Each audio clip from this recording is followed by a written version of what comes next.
Chris Sabat conned me into this. It was funny because, this is weird, it seems so quiet. I was doing car commercials because I was in a band and we were recording our album and at the same studio that did commercial work. And I popped my head in there, I was like, can I do something you guys want to do? They were, get out. And then 2 weeks later they called me back, it's like, look, if you still want to do this, be down here in like 15 minutes. And so I came down there and I went in the booth and did these car commercials. I was like, Sunday, Sunday, Sunday! You know? And I asked him, after I made sure that I got the gig, I was like, why are you interested in me now? And he's like, well, the guy that did our commercials for the last 15 years had a heart attack and died. I know, so drag it's hilarious. So drag for him. But and I met Chris Sabat through that, and Chris was like, hey, man, ever thought about doing anime, man? You got great voice for voiceovers. And so he's like, I've got this great character for you, man. It's a recurring character, it's a bad guy, he's gonna be a huge part of the show. I think you can be great at it. And so I played the man in black in Case Closed. I show up, say 8 lines that I've never heard of again. But you're the one that made Jimmy shrink. I know! So, that's how I got it. And then, and actually, what was funny was it Greed? Yeah. I auditioned for Greed, for Full Metal. And I literally, Mike had to go, okay, man, just go ahead and step on out of the booth. I know, because I sounded, there was this, it was maniacal laughter that I had to do. Why don't you go ahead and do that? Why don't you go ahead and do that?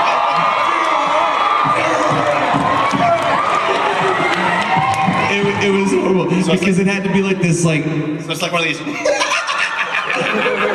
Yeah, he can do that for like it was supposed to be for like 90 seconds because it's the first time you see Greed. I ended up sounding like a dolphin having an asthma attack.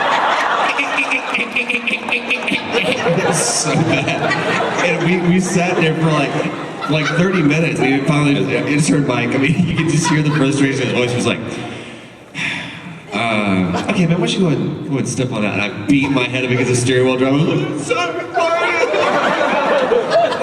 And then I ended up getting Archer, so I think it worked out better. Yeah. Like there's this other guy who's got more lines, who's in the show more, who doesn't have to laugh like that. What does Troy not do? Oh, okay, well let's make him do this then. So, what was the question? Hi, Colleen. Colleen's made me scream the hardest though. Oh man. I felt so bad for you. I did, I felt bad for you. Yeah. Not bad enough to make you stop doing it. I do it over and over and over again. No, you only did it like 3 times. I just spit blood. I really can't do this anymore. He was great. Watch Moonface. Okay, now what are we answering? Right, okay. First acting job was actually not until I got out of college, I don't think. And it was just a play at a local theater in Texas, and it's really not that interesting. You wouldn't know the show, I didn't like the show, it was not a good part. Skype now. Woohoo, theater! And by the way, you should all be in theater. It's excellent to teach you how to act and then leave it because it doesn't pay at all. No money. And then I got into anime because I was in a play with a girl named Laura Bailey, who turned out to be a really good friend because I figured she could get me things, take me places. So she actually pulled me. I'm a fan. Dunkin' Donuts. I'm sorry. I just completely interrupted. It's totally cool. No, I just want to. You sure you don't want a donut? I'm good.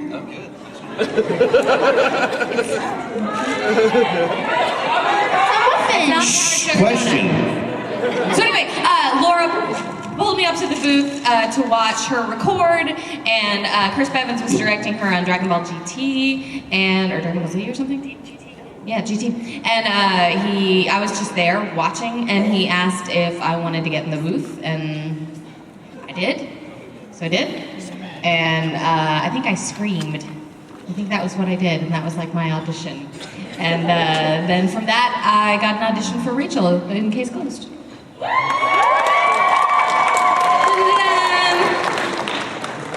You're staring at me very scarily.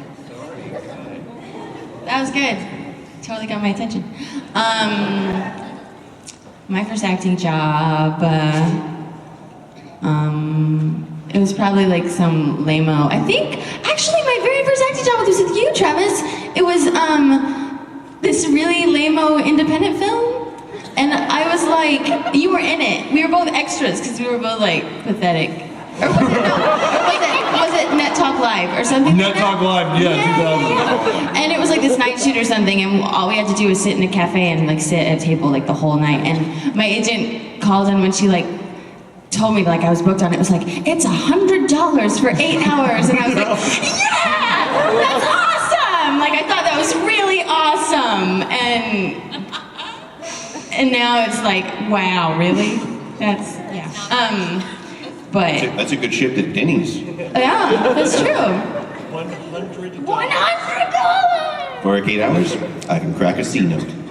Man, I was really excited. I like wrote it in my journal. $100. I went back and read that the other day, and I was like, oh my god.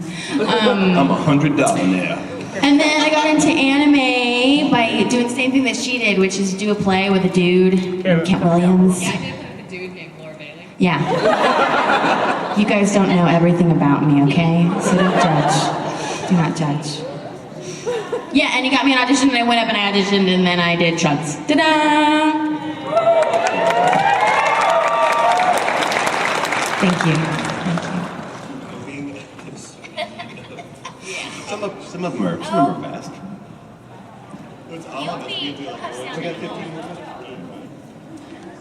Don't worry, I break stuff too all the time. It just happens.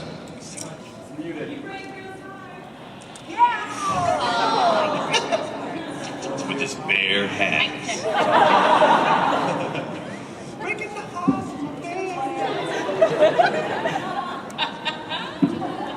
We have a mic, hold on.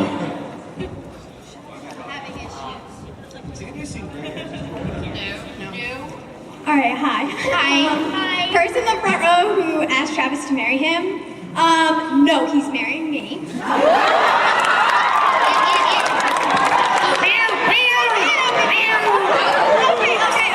Whoa, easy, sit down. Hello. Okay.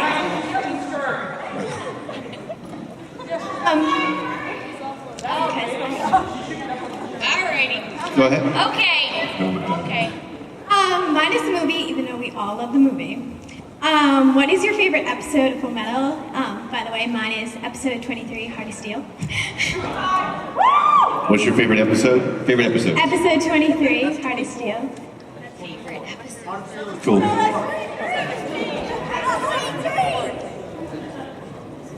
Oh, great. Because I'm on the end, so we have to start. I have to tell you that I'm at a bit of a disadvantage because some of those at the end, I would say it's toward the end of the series, but they run together a little bit for me because when I recorded that, I don't live in Dallas. I live in Houston, and so I would drive there and record all day, and I would record like these episodes with Mike, and then drive over here and record these episodes with Colleen, and they would be backwards in terms of where they were in the show. So a lot of what I did and the things that I love the most about what I did, I'm not exactly sure where they are. They're kind of like this.